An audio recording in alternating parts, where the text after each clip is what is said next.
Number system, number संख्या और पत्ती, अंक, अंक जिसको हम इंग्लिश में डिजिट बोलते हैं, डिजिट। अंकों की संख्या कितना है? 10। अंकों की संख्या 10, जीरो से शुरू होता है ना, इन पर अंत होता है। जैसे जीरो हुआ, 1, 2, 3, 4, 5, 6, 7, 8, 9। अंकों की संख्या 10, जीरो से लेकर 9 तक। प्राकृतिक संख्या, प्राकृत संख्या जिसे हम नेचुरल नंबर इंग्लिश में बोलेंगे, इसको एन से सूचित किया जाता है, यानी कि इसका जो डिनोट किया जाता है इसको एन से। प्राकृतिक संख्या का मतलब हुआ 1 से शुरू होना चाहिए। कितना से? 1 से। प्राकृतिक संख्या कितना शुरू होगा? 1 से। 1, 2, 3, 4, 5, 6, 7 जाते रहेगा, जहाँ तक गिनती करना है आपको करते रहिए। प्राकृतिक संख्या 1 से शुरू करते हैं। सबसे छोटी प्राकृतिक संख्या क्या है? 1। सबसे छोटी प्राकृतिक संख्या 1। और सबसे बड़ी प्राकृतिक संख्या याद कर सकते हैं, 1 से शुरू करते हैं। कहाँ तक जाना है वो आपके ऊपर डिपेंड करता है। सबसे बड़ी प्राकृतिक संख्याओं को हम ज्ञात नहीं कर सकते हैं। पूर्ण संख्या, पूर्ण यानी कि पूरा हो जाना। तो जिस जीरो को हम पहले छोड़ दिए थे, अब जीरो को लगा दिए तो पूरा हो गई, और जीरो को लगाने के बाद पूर्ण संख्या हो गया, जिसको पूर्ण संख्या, जिसको हम होल नंबर बोलते हैं, इसको डब्लू से सूचित किया जाता है। तो किससे? डब्लू से। पूर्ण संख्याओं को डब्लू से सूचित किया जाता है। पूर्ण संख्याओं को जीरो से शुरू होता है। 0, 1, 2, 3, 4, 5, 6 चलते रहिए। सबसे छोटी पूर्ण संख्या 0 और सबसे बड़ी पूर्ण संख्या ज्ञात नहीं कर सकते हैं। आप समझ लीजिए कि अंकों की संख्या 10 है, 0 से 9 तक। अब प्राकृतिक संख्या 1 से शुरू होगा, नेचुरल नंबर, और होल नंबर जिसको पूर्ण संख्या बोलते हैं वो 0 से शुरू होगा। सबसे छोटी प्राकृतिक संख्या 1 और सबसे बड़ा प्राकृतिक संख्या ज्ञात नहीं कर सकते हैं, और सबसे छोटी पूर्ण संख्या 0 और सबसे बड़ी पूर्ण संख्या ज्ञात नहीं कर सकते। चलिए पेज नंबर के हिसाब से, पेज नंबर 1 यहाँ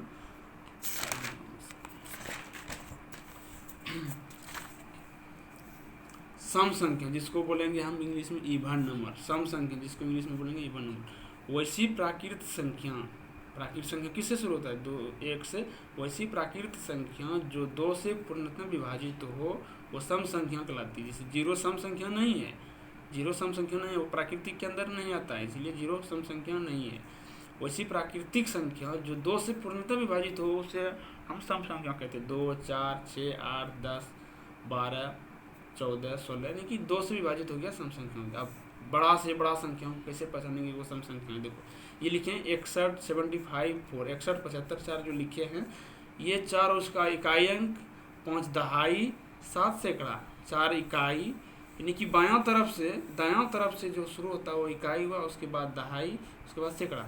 सम संख्या कोई इकाई के स्थान पर अगर किसी भी संख्या की इकाई के स्थान पर 0 है या 2 है या 4 है या 6 है या 8 है आते हैं तो वो सम संख्या होगा। इकाई के स्थान, जैसे कुछ बड़ा संख्या दे दिया, बोलेगा कि ये सम संख्या है या नहीं है, हम देख लेंगे। अगर लास्ट में 0 रहेगा तो सम संख्या होगा, अगर 2 रहेगा तो सम संख्या होगा, 4 रहेगा तो सम संख्या होगा, 4 रहेगा तो सम संख्या होगा, 6 रहेगा तो सम संख्या होगा, 8 रहेगा तो विषम संख्या होगा, सम संख्या होगा। विषम संख्या ओड नंबर किसको बोलते हैं?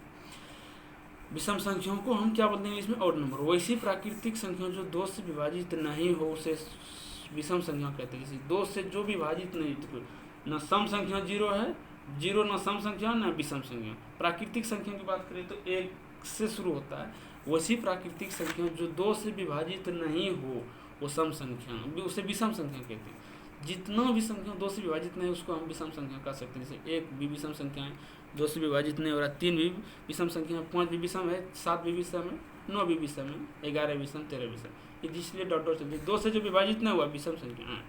चलिए अब भाज्य संख्या बोलते हैं। भाज्य संख्या जिसको कहीं कहीं संयुक्त संख्या बोलते हैं, भाज्य संख्या, इसको संयुक्त संख्या भी बोल सकते हैं या इसको यौगिक संख्या भी बोल सकते हैं। ये तीनों में से कोई भी दे सकता है, भाज्य संख्या या संयुक्त संख्या या यौगिक संख्या। इसको इंग्लिश में बोलेंगे कंपोजिट नंबर। इंग्लिश में क्या बोलेंगे? Composite number. इंग्लिश में क्या बोलेंगे? Composite number. अब इसको कहते हैं किसको कंपोजिट नंबर? हाँ देखिए,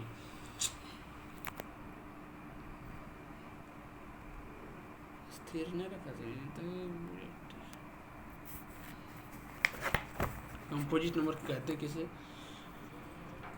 वैसी संख्या जिसको 2 से अधिक भाजक हो उसे भाज्य संख्या कहते हैं। भाज्य संख्या मतलब कंपोजिट संख्या कहते हैं। 2 से अधिक भाजक हो, मतलब देखिए 4, 6, 8, 9, 10 इसका एग्जाम्पल हुआ। 4 का 2 से अधिक भाजक कैसे? 4 का भाजक 1 भी है, 4 का भाजक 2 भी है, 4 का भाजक 4 भी है। देखिए इसका 3 भाजक यहाँ है ना, ये 2 से अधिक भाजक हो गया। वैसी संख्या जिसको 2 से अधिक भाजक हो, जिसको 2 से अधिक काटने वाला हो, उसे हम कंपोजिट नंबर या भाज्य संख्या कहते हैं। 6 का भाजक 2 भी है, 3 भी है, 6 भी है, 1 भी है। इसी तरह 8, 9 भी है। कंपोजिट नंबर जिसको 2 से अधिक भाजक हो उसे हम कंपोजिट नंबर भाज्य संख्या कहते हैं। भाज्य संख्या, चलिए अब उसको हम भाज्य संख्या कहते हैं 2 से अधिक। अभाज्य किसको कहेंगे? चलिए अब अभाज्य संख्या की बारी है। अभाज्य संख्या जिसको हम असंयुक्त संख्या या ऋण संख्या भी बोल सकते हैं। अभाज्य को असंयुक्त या ऋण संख्या बोल सकते हैं। प्राइम नंबर किससे इंग्लिश में इसको क्या बोलेंगे? Prime number. एक प्राइम नंबर नहीं है, एक प्राइम नंबर नहीं है। एक से बड़ी वैसी संख्या जो एक और केवल अपने से विभाजित हो उसे प्राइम नंबर कहते हैं और भाज्य संख्या कहते हैं। संयुक्त और संयुक्त संख्या या ऋण संख्या कहते हैं। जैसे 2 क्या है? अभाज्य संख्या कैसे? 2 से ही भाग लगेगा और या तो 1 से ही लगेगा। 2 अपनों से ही भाग लगेगा, यानी कि 2 से भाग लगा या 1 से भाग लगेगा। इसमें भाजकों की संख्या कितनी होती है? 2, 3 से दे देंगे भाग, या तो 1 से ही लगेगा भाग और किसी से नहीं लगेगा।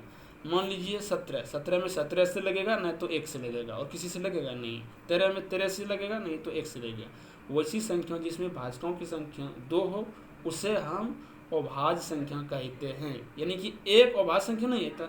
कोई बोलेगा कि एक में एक स्वयं से भी लगा, एक से भी लगा। एक में तो सिर्फ एक ही ना भाजक है, एक ही से कटेगा। इसलिए एक अभाज्य संख्या नहीं है। जिसमें भाजकों की संख्या 2 हो अभाज्य संख्या, एक अभाज्य संख्या नहीं है। सबसे छोटी अभाज्य संख्या 2 होता है और सबसे छोटी सम और अभाज्य संख्या पूछे कि सबसे छोटी सम और अभाज्य संख्या कौन है, तो 2 है। 2 है ना यहाँ। सबसे बड़ी विषम और अभाज्य संख्या क्या है? 3 है। 3 विषम संख्या है और अभाज्य संख्या है। सबसे छोटी विषम भी है और अभाज्य भी है। कौन? 3। और एक बात याद रखिए कि 1 से लेकर 100 तक में अभाज्य संख्याओं की संख्या कितनी है? 25। आप लिख लीजिएगा 2, 3, 5, 7, 11, 13, 19, 23 ऐसे कर करके लिखिएगा ना। 1 से 100 तक में तो 25 अभाज्य संख्या मिलेगा। और 1 से 50 तक में अभाज्य संख्या कितनी है? 15। ये आपको याद रखना है कि 1 से लेकर 100 तक में अभाज्य संख्याओं की संख्या 25 है। 1 से 50 तक में अभाज्य संख्याओं की संख्या 15 है। इसको याद रखना है। ठीक, चलिए आगे। अभाज्य संख्या जिसको हम को प्राइम नंबर कहते हैं। अभाज्य संख्या जिसको हम को प्राइम नंबर कहते हैं। इसके चौथा पेज है, पेज नंबर ऊपर में लिख दिए हैं को प्राइम नंबर। वैसी तो प्राकृतिक संख्या जिसका HCF यानी कि महत्तम समवर्तक 1 हो उसे हम अभाज्य संख्या कहते हैं, उसे हम को प्राइम नंबर कहते हैं। और 4, 5 क्या एग्जाम्पल में देखिए 4 और 5 क्या है? को प्राइम नंबर या अभाज्य संख्या। कैसे? 4 और 5 का एलसीएम HCF कितना होगा? 1 होगा। 5, 7 क्या है? को प्राइम नंबर। 5, 7 का HCF कितना होगा? 1 होगा। 4, 9 क्या है? को प्राइम नंबर। 4 और 9 का HCF कितना होगा? 1 होगा। हाँ, जैसे 2 क्रमागत प्राकृतिक संख्या अभाज्य संख्या होती है। जैसे 4, 5 को बोलेंगे क्या अभाज्य है? हाँ है। 99 और 100 क्या अभाज्य है? हाँ है। नहीं कि 2 प्राकृतिक संख्या एक के बाद एक अगर लिखा गया है तो हम उसको अभाज्य या को प्राइम नंबर बोल सकते हैं। कैसे? 99 और 100 को हमको प्राइम नंबर बोल सकते हैं। 3, 4 को हमको प्राइम नंबर बोल सकते हैं। 20, 22, 20, 21 को प्राइम नंबर बोल सकते हैं। हाँ, 20, 22 को नहीं बोलना है। 20 के बाद 21 लगले है तो हम उसको को प्राइम नंबर बोल सकते हैं। जैसे हुआ 20 लिख देंगे और 21 है, इसको क्या बोलेगा कि निम्न में से कौन को प्राइम नंबर है? लेकिन एक का अंतर जिसमें है वो को प्राइम नंबर है, इसको अभाज्य संख्या कहते हैं। अब याद रखिए स्थानीय मान प्लेस वैल्यू। स्थानीय मान और जातीय मान 2 मान होता है। स्थानीय मान और जातीय मान। स्थानीय मान में क्या है, किसको कहते हैं स्थानीय मान? जैसे एग्जाम्पल में ले लीजिए 34, 56 है। 4 का स्थानीय मान क्या है? 4 का स्थानीय मान 4 तो यहाँ देख लिए। 4 का स्थानीय मान कितना है? 4। और उसके दायां साइड में कितना डिजिट है? 1, 2। इसीलिए 4 का स्थानीय मान 4 के बाद 2 डिजिट 0 दे देंगे। उसके दायां में जितना डिजिट है 4 के बाद उतना 0 लगा देंगे। 3 का स्थानीय मान क्या है? 3 लिख दिए। 3 का स्थानीय मान 3 लिख दिए। 3 के बाद देखते हैं कितना नंबर है? 1, 2, 3। तो 3 के बाद 3 0। 3 का स्थानीय मान 3। हाँ, जातीय मान, जाति कभी नहीं बदलता है, जाति कभी नहीं बदलता है। जातीय मान क्या, अगर किसी भी संख्या का जातीय मान पूछेगा तो उसका वही होगा। 4 का जातीय मान 4 यहाँ है, ऐसा नहीं कि 4 के बाद 2 जीरो 2 अंक है तो 2 जीरो दे देंगे, वो तो स्थानीय मान हो गया। 4 का जातीय मान 4 ही होगा, 6 का जातीय मान 6 ही होगा, 3 का जातीय मान 3 ही होगा। जातीय मान अगर 100 का जातीय मान पूछा तो 100 ही होगा।